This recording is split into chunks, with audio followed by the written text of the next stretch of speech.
esto ya es un resumen de las GPCs, de los resúmenes de las GPCs y de lo de la clase del doctor, ¿sale?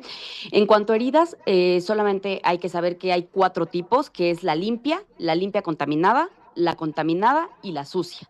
¿Sale? La limpia, lo más importante va a ser que no afecta a mucosas, van a cerrar por primera intención y el ejemplo más común es la hernioplastía, ¿sale? Va a tener un porcentaje menor al 1% de infección, eso es lo importante en cuanto a la limpia.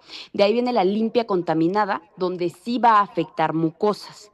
¿Sale? Y el cuadro, ahora sí que el más característica, la operación es la colecistectomía, que va a tener un porcentaje menor al 5% de infección. De ahí viene la contaminada, que es el tercer tipo. La contaminada puede ser absolutamente cualquier cirugía, pero lo importante de esta es que se pierde la técnica estéril. Se cae una pinza, se contamina algún material, lo que sea, pero ese es el punto, que se contamina parte del material y eso ya la hace contaminada, ¿no? Tiene de un 8 a un 15% de infección. Y finalmente está la sucia, donde la sucia ahora sí tiene que ver con tejido, con necrosis, con trauma, con que sea una herida expuesta, ahora sí tiene que ver con todo eso. Su porcentaje de infección ya es más elevado, es del 30 al 40%, y el caso pues más común es un paciente con pie diabético o una perforación del apéndice, ¿sale? Entonces esto es lo importante, solamente aprenderse los 4 tipos, los principales ejemplos y los más o menos los porcentajes, ¿no? Si se puede de memoria, los porcentajes de aprendernos. Bueno, de cosas importantes que mencionaba son un poco de notitas respecto a pacientes especiales. Por ejemplo, en pacientes diabéticos mencionaba que los niveles se tienen que mantener de 180 miligramos sobre decilitro de las primeras 18 a las 24 horas posterior a la operación. Los primeros 2 días se tienen que mantener en 200 miligramos sobre decilitro. Eso es lo que menciona la GPC y la clase del doctor. Y los pacientes diabéticos, pues preferentemente se tiene que realizar una hemoglobina y tiene que permanecer en 7. Menciona como dato específico la temperatura, que tiene que tener 35.5 de temperatura, se debe de mantener. Y como recomendación, menciona que 30 días antes de la operación se debe de suspender el tabaquismo para mejorar la cicatrización, evitar efectos adversos. En cuanto al peso, es importante porque el peso del paciente va a depender la dosis que se le dé. Si el paciente pesa más de 80 kilos, se tiene que duplicar la dosis del antibiótico profiláctico. Y en caso de que pese más de 120 kilos, se tiene que triplicar la dosis del antibiótico profiláctico. ¿Sale? Entonces eso es importante en cuanto a los pesos, solo recordar eso. Ahora, ¿a cuáles se les da antibiótico profiláctico y a cuáles no? Realmente a la limpia no se le da y a todas las demás sí. Ajá. A la limpia contaminada, a la contaminada y a la sucia sí se le va a dar antibiótico profiláctico. Menciona que en laparoscópicas no se necesita ningún antibiótico y en caso de que se le vaya a dar, se le puede dar cefalotina, clindamicina o vancomicina, ¿sale? Son las opciones, pero realmente menciona que en la laparoscópica pues puede ser la opción ninguna, ¿no? Entonces, si en la opción del ENARM viene ¿cuál sería tu antibiótico profiláctico en una apendicectomía laparoscópica? Pues realmente, si viene ninguno, ponemos ninguno. Si viene cefalotina, cefalotina será, ¿sale? Entonces, ahora, en la GPC viene un cuadro gigantesco con todos los tipos de cirugías y demás, y te viene un cuadro de cuáles son los antibióticos que tú le puedes dar. Realmente es complicado, hay muchas cosas que aprenderse, creo que no es de lo más importante que hay que aprenderse, entonces yo realmente lo resumí en esto. En todas se le puede dar cefalotina, o sea, en todas menciona la opción de cefalotina y en caso de alergia menciona vancomicina y clindamicina, ¿sale? Entonces yo me quedaría con eso, así es como me lo voy a aprender. Obviamente le pueden dar una checada como a la tablita y demás, si quieren como ser más específicos, pero realmente en todos menciona cefalotina de primera elección y en caso de alergia, vancomicina y clindamicina serían las opciones, ¿vale? Esto en cuanto al tema de heridas. Después de esto viene el tema de abdomen agudo, en el cual también son poquitos los puntos que hay que aprenderse, pero sí son importantes. Menciona que el abdomen agudo va a ser cualquier dolor con datos de irritación peritoneal. El más importante es el rebote positivo, ¿sale? Les mencionaba a los demás que no sé de qué manera estudies, pero una de las opciones que sí son importantes es que en cada patología tienes que tener definición, etiología, clasificación o factores de riesgo, lo que sea importante, y de ahí cuadro clínico, diagnóstico y tratamiento. En eso puedes basar tus resúmenes como para hacerlos concretos y aprenderte las cosas importantes, ¿sale? Entonces, en abdomen agudo, la definición son dolor con datos de irritación peritoneal e importantísimo aquí en abdomen agudo es el tiempo, ¿sale? Porque un abdomen agudo puede ir de menos de 48 horas hasta 6 días, y eso viene en una pregunta del simulador, ajá. Entonces, esto es importante, el tiempo es importante. En cuanto a etiología, ¿sale? La principal etiología, esto se refiere a etiologías quirúrgicas, es apendicitis aguda, úlcera gástrica y en tercer lugar, varices esofágicas, ¿sale? La más importante, pues apendicitis. Ahora, en cuanto al cuadro clínico, nos los divide en cuadrantes. Entonces, tú tienes tu abdomen, lo vas a dividir en cuadrante superior derecho, cuadrante superior izquierdo, cuadrante inferior derecho, cuadrante inferior izquierdo, ¿sale? Y aquí solo hay que hacer una asociación a qué órgano se encuentra ahí para que puedas tú orientarte un poquito más fácil. Por ejemplo, en cuadrante superior derecho que tenemos el hígado, ¿sale? Entonces se va a relacionar con todas las patologías hepáticas, como hepatomegalia, absceso hepático, hepatitis, ¿sale? Y como extra, pues tenemos pancreatitis, neumonía, pielonefritis. Pero cuadrante superior derecho, hígado, ¿ok? Cuadrante superior izquierdo, eso va a estar relacionado con el corazón, ¿sale? Menciona que se puede afectar en infarto agudo de miocardio, en aneurisma, en pericarditis y como extras, pues también puede ser en colitis o en pielonefritis, pero predomina el corazón, ¿sale? Y finalmente en los dos cuadrantes inferiores van a ser principalmente patologías ginecobstétricas, ¿sale?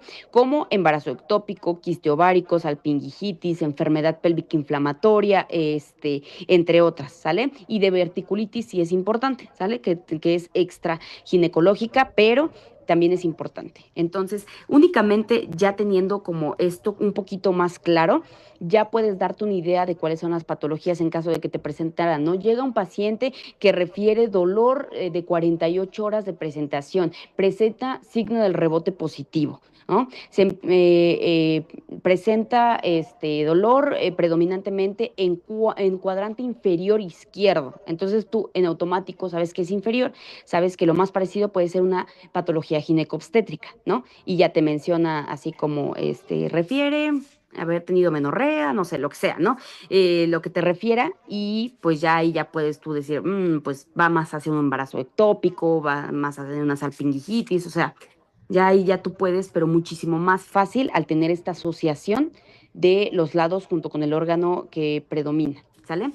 Y como mencionamos, la apendicitis aguda es la principal causa quirúrgica, pero también está la causa no quirúrgica principal, que en este caso es la cetoacidosis diabética, ¿sale? Solo para tenerlo como ahí como un dato, no sé si lo pregunten, nunca he hecho el ENARM, pero a lo mejor lo podrían preguntar, ¿sale? Entonces, para tenerlo ahí, lo de cetoacidosis diabética. Esto nada más en cuanto a abdomen agudo es como que lo importante, ¿sale? Estos son resúmenes. Puedes tú ver la clase y hacer tu propio resumen y demás, pero estos son como resúmenes muy específicos por si no da tiempo de estudiar o algo, ya con algo, o sea, algo te lleves en la cabeza que sea como que lo más importante. Ese es como el objetivo. Muy bien. De ahí viene apendicitis, que ya es el primer tema ya tal cual ya muy importante. Bueno, y de estas de la GPC, pues también es súper larga y demás, pero estos son ya resumen. Apendicitis, definición, inflamación del apéndice, ¿sale? Importante en cuanto a la apendicitis son las posiciones, ajá.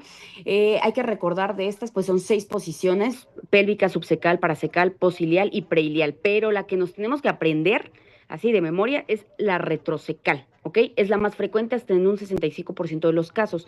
Todo lo que tiene una carita feliz son porque son datos importantes que yo sugiero que vinieran en tu resumen, o sea que esto sí lo apuntes como en un resumen, porque son como datos importantes. Esos son los datitos que yo también tengo en mis resúmenes como subrayados como los más importantes, ¿vale? Muy bien, ahora, etiología. Aquí es importante porque la etiología se va a dividir en cuanto a pacientes pediátricos, pacientes adultos o incluso en cáncer, ¿sale? En cuanto a los pacientes pediátricos, la primera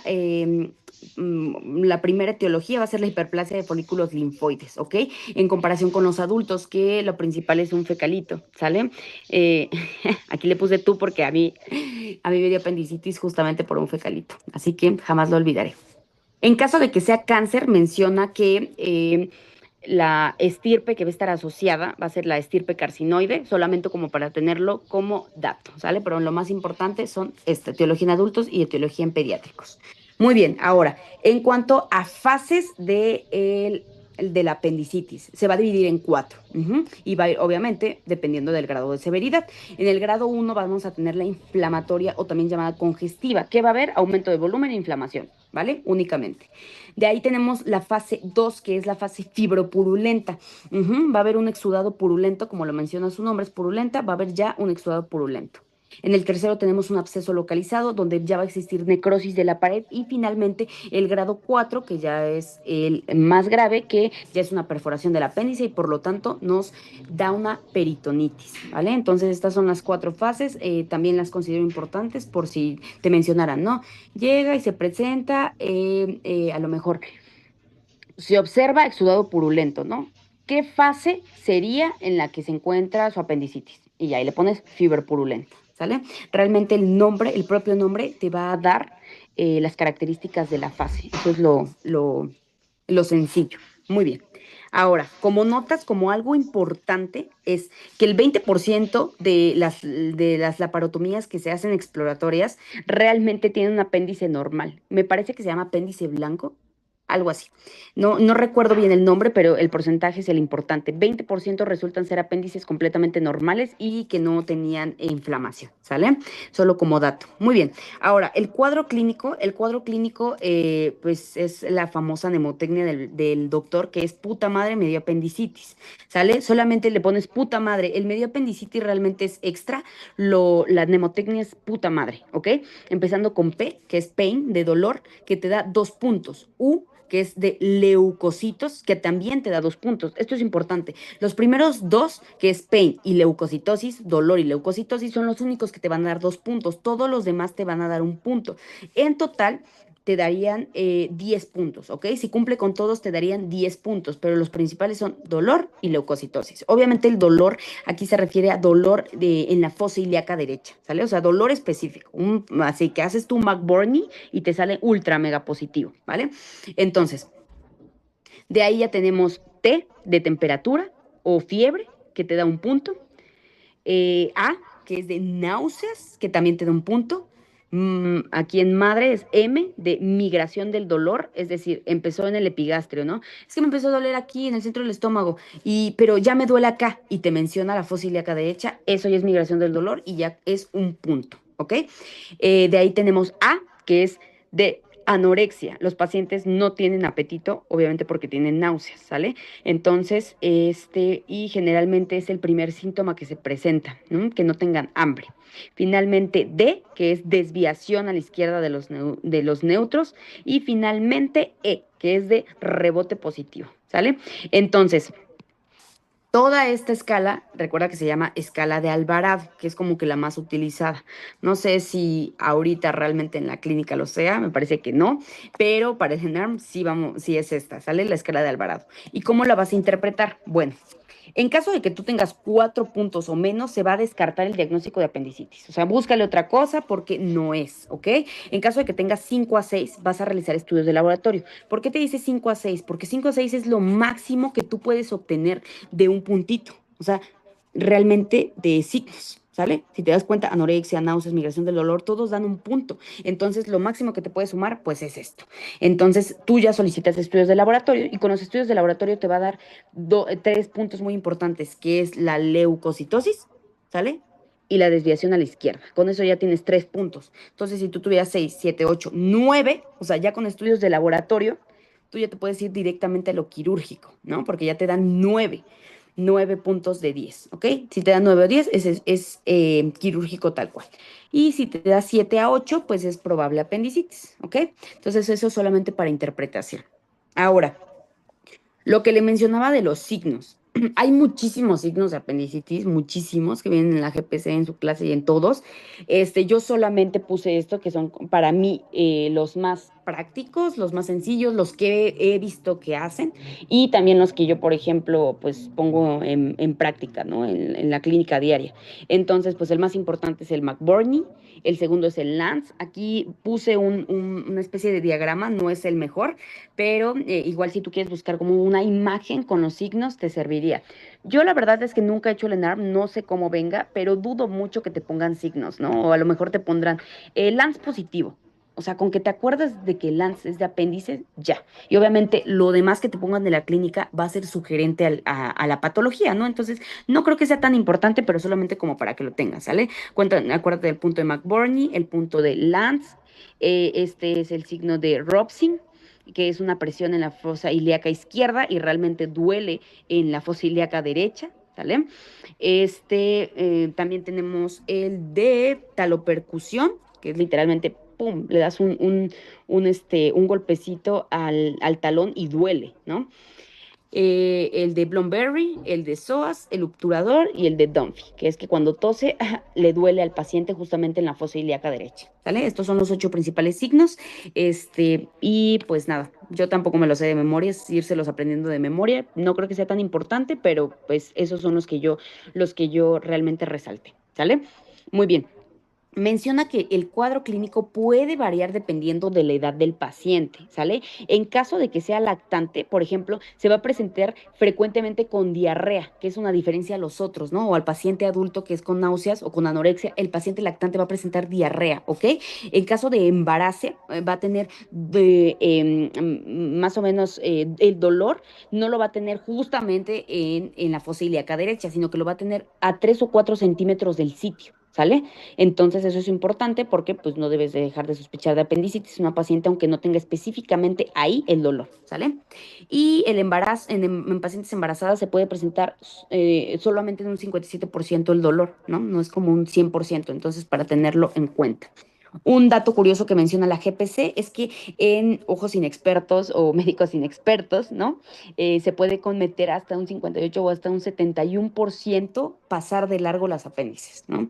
Entonces, pues ya, ni modo, si tienes un paciente con clínica sugerente de apendicitis, pues es mejor que lo envíes por sus estudios a que no lo envíes a nada, ¿no? Mejor pecar de que lo hiciste de más a pecar de que no lo hiciste, ¿sale? Entonces, este es un dato que viene en la GPC que es importante. Ahora, en cuanto al diagnóstico, vas a encontrar un chorro de cosas, en la clase también hice un chorro de cosas, realmente yo lo sinteticé en 3 grupos, ¿sale? Que es lo que más hace que sea muchísimo más sencillo el diagnóstico de la apendicitis. Muy bien, en pacientes adultos, hombres, que no tenga ninguna patología ni nada que lo contraindique, se va a realizar, el gold estándar es una tomografía contrastada, ¿ok? Con contraste intravenoso, ¿ok? Ese es el gold estándar. Entonces, si te preguntan en tu caso clínico, llega paciente masculino, ¿no? Clínica sugerente de apendicitis, ¿cuál sería el primer estudio que tú realizarías? Vas a realizar tomografía contrastada. ¿Ok? Esa tiene que ser la opción que tú pongas. Ahora, esto cambia en niños y en mujeres embarazadas. En niños y en mujeres embarazadas se va a preferir el ultrasonido, ¿ok? El ultrasonido va a ser preferente. Ese es el segundo grupo. Y el tercer grupo es, en la nueva GPC menciona que la resonancia magnética es el gol estándar para mujeres embarazadas. Entonces, bueno, esto solo es para que te lo quedes como dato. Si en el ENARM te llegan a poner una mujer embarazada y te ponen la opción de resonancia magnética, es resonancia magnética, ¿sale? Si no te ponen resonancia magnética, entonces a fuerza es ultrasonido, ¿sale? La TAC en embarazo puede ser a partir de las 20 semanas, es un datillo para que lo recuerdes ahí y lo tengas, pero pues realmente, pues, ¿por qué le vas a hacer TAC, no? Le vas a hacer ultrasonido, lo que te mencionaba, embarazo, niños, mujeres jóvenes, ultrasonido, adultos mayores, obesos, TAC con contrastes, ¿vale? Así es como puedes, pues hacer un poquito más sencillo en cuanto al abordaje diagnóstico. Ahora, en cuanto al abordaje quirúrgico, realmente todos van a ser laparoscópicas, ¿sale? O sea, en todos se recomienda una laparoscopía. Sin embargo, hay algunas excepciones. En pacientes embarazadas que tengan más de 28 semanas de gestación, se tiene que realizar una laparoscopía, perdón, una cirugía abierta, ¿ok? Y en caso de niños que sean menores a 5 años, se tiene también que realizar abierta. ¿ok? De ahí en fuera, todos los demás puede ser laparoscópica. ¿Por qué? Porque la laparoscópica disminuye el tiempo en el que van a regresar a sus actividades diarias, ¿no? Entonces, si tienes una mujer joven, ¿para qué le haces abierta? Mejor le haces laparoscópica y rápidamente se puede ir incorporando, ¿no? Puede hacer reposo y listo, vámonos. Entonces, esto es lo importante en cuanto al tratamiento, solo destacar esos dos puntos. En cuanto a antibióticos profilácticos, ¿qué es lo que menciona? Esto sí es pues de memoria, no hay de otra, ¿no? Eh, Perdón, se me olvidó dato importante, la perforación. ¿La perforación en qué momento ocurre? La perforación va a ocurrir de las 24 a las 72 horas de que se inicie el dolor, ¿sale? Es de memoria, hay que aprenderse como de los 24 a las 72 horas de que inicia, puede ocurrir ya la perforación, ¿ok? En cuanto a antibiótico de primera línea, te menciona la cefoxitina de 2 gramos intravenosos y en caso de alergia te menciona la amicacina, ¿sale? Esta también es una tablita que hay que aprenderse, eso es lo que, pues realmente lo que yo destaqué. En segunda línea está la cefazolina, perdón, más metronidazol, y en la tercera línea está la cefotaxima. Esto en cuanto a antibiótico profiláctico. Acuérdate, de las heridas, ¿a cuáles se les da? A la limpia contaminada, a la contaminada y a la sucia. A la limpia no, pero como el apéndice, en este caso la apendicectomía, pues va a ser una cirugía limpia contaminada, pues en este caso, pues sí se les da antibiótico profiláctico, ¿sale? Ahora, menciona aquí, solamente estos son puntos importantes en caso de que te vinieran en el ENAR, ajá, dice, recuerda que también puede tener el apéndice un tumor, ¿no? Puede desarrollar cáncer. Entonces, en ese caso, si te dicen, se realiza tomografía, ¿no? Y en la tomografía se observa una masa tumoral. En ese caso, y te preguntan, si este paciente en su TAC se observa una masa tumoral, ¿cuál sería el abordaje que tú darías? Bueno, ahí no se hace una apendicitis ni abierta ni laparoscópica, nada. Ahí lo que se hace, una apendicectomía, perdón. Ahí lo que hace es una hemicolectomía derecha con cadena ganglional. ¿Ok? Solamente para que lo tengas ahí en cuenta. Si te mencionan la presencia de un tumor, entonces es hemicolectomía derecha. ¿Ok? Y un diagnóstico diferencial de la apendicitis en caso de mujeres en edad fértil es el síndrome de Mittels-Mers. No sé si lo pronuncio bien, pero este síndrome se va a caracterizar porque va a ser una ovulación dolorosa, unilateral derecha. Esto es lo importante, por eso es un diagnóstico diferencial, porque se ubica en la fosa ilíaca derecha, ¿no? Entonces, como que uno empieza a sospechar, y lo más importante y con lo que vas a hacer el diagnóstico diferencial entre apendicitis y el síndrome de Mittels-Mers es que se va a encontrar a mitad del ciclo menstrual. ¿Ok? A mitad del ciclo menstrual. Esto lo tienes que preguntar, o sea, es un interrogatorio dirigido para que el paciente te diga, ay, no, es que voy a la mitad. Ah, entonces en ese caso, pues no te vas por por apendicitis, te vas por síndrome de Michels-Mers. Pero bueno, es una pregunta, diría el doctor, pasada de verga, pero pues para tenerlo, ¿no? Ahí en cuenta. Muy bien, y entonces con esto terminamos apendicitis, ¿sale? Vamos a ver voy a quitar ya la cámara y si quieres ya